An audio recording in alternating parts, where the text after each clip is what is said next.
গ্রামের বিয়েবাড়ি মানেই একটু ভিন্ন ধরনের আয়োজন, যেখানে বড় ভাইয়ের বিয়েতে এসে বরপক্ষ হয়ে কনেদের বাড়িতে গিয়ে বিয়ে পড়ানো থেকে শুরু করে খাওয়া দাওয়া, দুষ্টামি এবং কনে নিয়ে বাড়িতে আসা থেকে শুরু করে গ্রামের বিয়ের এই আমেজ তুলে ধরবো আজকের এই ভিডিওতে। দুপুরের আগ মুহূর্তেই বাসা থেকে বের হয়ে ভাইকে নিয়ে সরাসরি রওনা করেছি কনেপক্ষের বাড়ির উদ্দেশ্যে। আমরা দুপুর 1টার আগেই বের হয়েছি, কারণ সেখানে গিয়ে আবার বিয়ে পড়াতে হবে। তো বিয়ে পড়ানোর সময় একটু সময় লেগে যাবে, তারপরে খাওয়া দাওয়া রয়েছে এবং কনে নিয়ে ফিরতে হবে, সেক্ষেত্রে একটু সময়ও লাগবে। তাই আমরা একটু আগেভাগেই সেখানে যাচ্ছি। কিছুক্ষণ পরেই আমরা কনেদের বাড়িতে পৌঁছে গিয়েছি। আসলে ছেলেদের বাড়ি থেকে কনেদের বাড়ির দূরত্ব 1 কিলোমিটারের চেয়েও কম, সেক্ষেত্রে আসতে বেশি একটি টাইম লাগেনি। দেখতে পাচ্ছেন আমাদের অন্য সব মেহমানরাও চলে এসেছে, আর সেই সাথে আমাদের বেশ কিছু মেহমান তারা হেঁটেই চলে আসছে, এতটা কাছে ছিল তাদের বাসা। যাই হোক, আমরা রাস্তায় দেরি না করে সরাসরি গেটের কাছে পৌঁছে গিয়েছি। আর গেটের কাছে আসার পরে যা হয় আর কি, এটা আপনারা সবাই জানেন যে গ্রামের বিয়ে বাড়িগুলোতে হচ্ছে গেটে ফিতা কাটার একটা বিষয় থাকে, আর সেখানে একটু পেমেন্ট করতে হবে। বলতে গেলে বকশিশ, সালামি বা সম্মানী হিসাবে এটাকে বলতে পারেন। তবে এটা গ্রামের বিয়ের একটি আমেজ।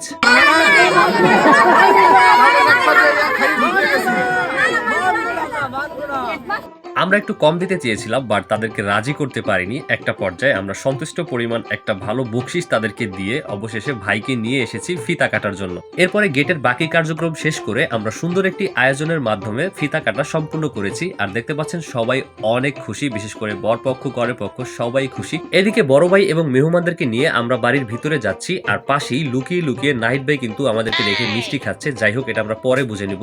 সকল আত্মীয় স্বজনেরা একসাথে বিয়ে বাড়িতে দাওয়াতে এসেছি, আর এটা অন্যরকম একটা ভালো লাগার বিষয়। যারা গ্রামের এই ধরনের বিয়েতে এইভাবে হচ্ছে আয়োজন করেছেন বা এই ধরনের আয়োজনে যুক্ত ছিলেন, তারাই বুঝতে পারবেন এটার আনন্দ কতটা। ভাইয়া বসার সাথে সাথেই পিছনে দেখতে পাচ্ছেন হাসান ভাই তার জুতাগুলোকে লুকিয়ে রাখতেছে, কারণ বিয়ে বাড়িতে জুতা সিস্টেম হয়ে যায়। যদিও এখানে লুকিয়ে রাখার পরও জুতাগুলো সে হারিয়ে ফেলেছে। আর বিয়ে বাড়িতে এই জুতা সরানোর কার্যক্রম কে কে করেছেন তারা অবশ্যই কিন্তু মজা করে কমেন্টে জানাবেন। এখন হচ্ছে বিয়ে পড়ানো হবে, বিয়ে পড়ানোর পরে হচ্ছে বাকি পর্ব আমরা তুলে ধরবো আপনাদের মাঝে। কিছুক্ষণের মধ্যেই হচ্ছে বিয়ে পড়ানোর কার্যক্রম কিন্তু শুরু হয়ে গিয়েছে। দেখতে পাচ্ছেন লেখালেখি চলতেছে, আর বিশেষ করে আমিও হচ্ছে এই বিয়েতে সাক্ষী দিয়েছিলাম। আর তারপরে দেখতে পাচ্ছেন এখানে বিয়ে পড়ানোর সকল কার্যক্রমের একদম শেষ পর্যায়ে রয়েছি আমরা। উপস্থিত সবাইকে সাক্ষী রাখিয়া প্রস্তাবকে কবুল করিলাম। বলেন কবুল। আরেকবার বলেন কবুল। আরেকবার বলেন কবুল। আল্লাহুম্মা সাল্লি আলা আলহামদুলিল্লাহ, বিয়ের কার্যক্রম সম্পূর্ণ হয়েছে। এখন সবাই তাদের জন্য দোয়া করছে। আপনারাও দোয়া করবেন যাতে তারা এই বিবাহিত জীবনে সুখী হয়ে থাকে। শুরু হয়ে গিয়েছে মিষ্টি খাওয়ার পর্ব এবং পরিচয় পর্ব। বিয়ে শেষে এটা হচ্ছে সব জায়গায় হয়ে থাকে, কে কার সম্পর্কে কি হয়ে থাকবে সবকিছুই হচ্ছে এখানে পরিচয় করা হয়ে থাকে। যদিও আমরা অনেক আগ থেকেই পরিচিত ছিলাম, তারপরও যেটা নিয়ম আমরা সেটা মানছি। এদিকে আবারও শরবতের পর্ব, আর সবার সাথে তাল মিলিয়ে আমিও শরবত খাচ্ছি। আর শরবতটা আসলে অনেক ভালো ছিল, যে বানিয়েছে তাকে অনেক ধন্যবাদ জানাই।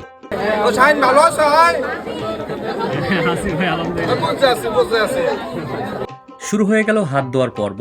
এটাই একমাত্র জায়গা যেখানে হচ্ছে আপনি যখন হাত ধুবেন তখন আপনাকে অনেকেই হেল্প করবে। যদিও একদম শেষ পর্যায়ে হাত ধোয়া যখন কমপ্লিট হবে তখন আপনার পকেট থেকে টাকাও কিন্তু খসে পড়বে। এবার বরের জন্য খাবার চলে এসেছে, আর এই প্লেটারটা খুব ভালোভাবে সাজানো হয়েছে। যদিও এতগুলো খাবার ভাই একা খেতে পারবে না, আমাদের সবার মিলেই হচ্ছে এটা শেষ করতে হবে। আর এই পর্বের মধ্যেই আপনাদেরকে আজকে একজন খাদকের সাথে পরিচয় করিয়ে দিব। তাই আমরা আর দেরি না করে সাথে সাথে খাওয়ার পর্বে চলে আসলাম, আর শুরুতেই ভাইকে খাওয়িয়ে দিয়ে তারপরে হচ্ছে স্টার্ট করলাম। পাশাপাশি সকল মেহমানরাও কিন্তু খাওয়া দাওয়া শুরু করে দিয়েছে, আর আমরাও কিন্তু থেমে রইনি, সবাই কিন্তু এখন খাওয়া দাওয়া করতেছে। আর গ্রামের বিয়ে বাড়ি মানেই হচ্ছে ভরপুর আপ্যায়ন। শুধু গ্রাম নয়, বিয়ে বাড়ি মানেই হচ্ছে অতিথি আপ্যায়ন। আর বিশেষ করে আমাদের ভোলা জেলার অতিথি আপ্যায়নের কথা বলে শেষ করা যাবে না।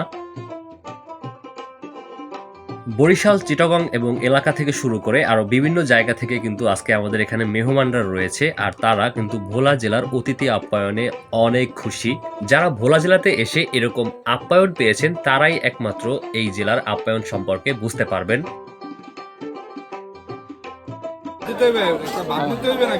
ঠিক আছে, একটা পোস্ট দেন।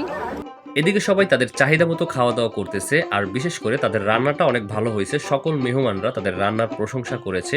দেখতে পাচ্ছেন অলরেডি আমার খাওয়া কিন্তু কমপ্লিট। আপনারা জানেন আমি খাওয়া দাওয়ার দিক থেকে অনেক পিছিয়ে, বাট আমার একজন বড় ভাই রয়েছে, সেই বড় ভাই হচ্ছে এখনো কিন্তু খাওয়া দাওয়া করতেছে। তার প্লেটে একের পর এক খাবার আসছে আর সে শুধু খাচ্ছে। অলরেডি হচ্ছে 1 কেজি খাইছেন ভাই খাসি? খাসি 1 কেজি খাইছেন? প্রায় হ্যাঁ। ওরে বাবা, গর্ববোধ করতেছে। বাহ, দারুণ। পুরাই যে ক্যাপচার করে লেছে সব। জামাই আর খাওয়ান পাইছে কি ভাই, সব খেয়াল লেছে। এদিকে ভাই হচ্ছে একটা পুরো মাংসের বাটি নিয়ে বসে পড়েছে, দেখতে পাচ্ছেন, যা খাওয়া দাওয়া করা ভালো। এবার আমি ভোলা জেলার ঐতিহ্যবাহী মহিষের টক দই নিয়ে নিলাম। ভোলা জেলার ঐতিহ্য মহিষের দই, মানে মহিষের দই ছাড়া ভোলা জেলায় হচ্ছে কোনো ধরনের অনুষ্ঠান সম্পূর্ণ হয় না। এদিকে সেই লুকিয়ে লুকিয়ে মিষ্টি খাওয়া নাহিদ কিন্তু খাওয়া দাওয়া নিয়ে খুবই ব্যস্ত, আর পাশেই পারভেজ হচ্ছে আপ্যায়নে ব্যস্ত। আসলে মানুষদেরকে হচ্ছে আপ্যায়ন করতেছে পারভেজ, সিয়াম থেকে শুরু করে আরো অনেকেই। আর পাশাপাশি আমাদের সকল মেহমানরা, আত্মীয় স্বজন যারা রয়েছে, সবাই কিন্তু খাওয়া দাওয়ার কার্যক্রমটি শেষ করতেছে। এপাশে আমার প্রিয় একজন মানুষ, যাকে এই ভিডিওতে আমি অনেক মিস করেছি, সে হচ্ছে রাহাত ভাই। বলতে গেলে তার বোনকে নিয়েই আজকের এই আয়োজন। সে হচ্ছে কনের ভাই, আর একজন ভাই তার বোনের বিয়ের সময় কি পরিমাণ ব্যস্ত থাকতে পারে সেটা হয়তো আপনারা ভালো করেই জানেন। তো একদম শেষ পর্যায়ে খাওয়া দাওয়া করতেছে।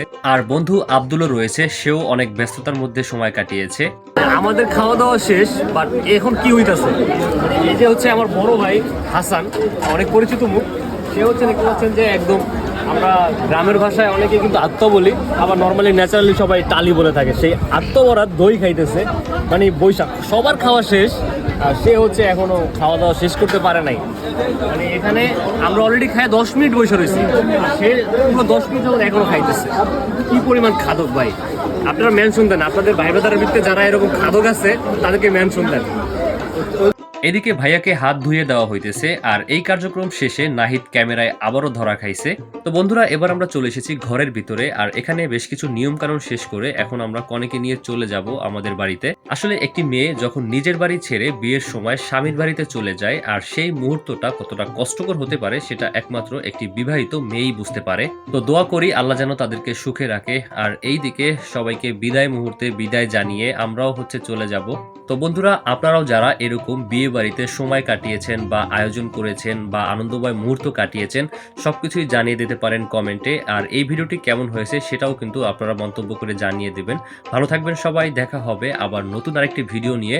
সেটা হচ্ছে বরপক্ষের বাড়ির আয়োজন। আর বরপক্ষের বাড়ির আয়োজনের ভিডিওটি দেখার জন্য অবশ্যই চোখ রাখবেন কলমি জোনে। ধন্যবাদ, আসসালামু আলাইকুম।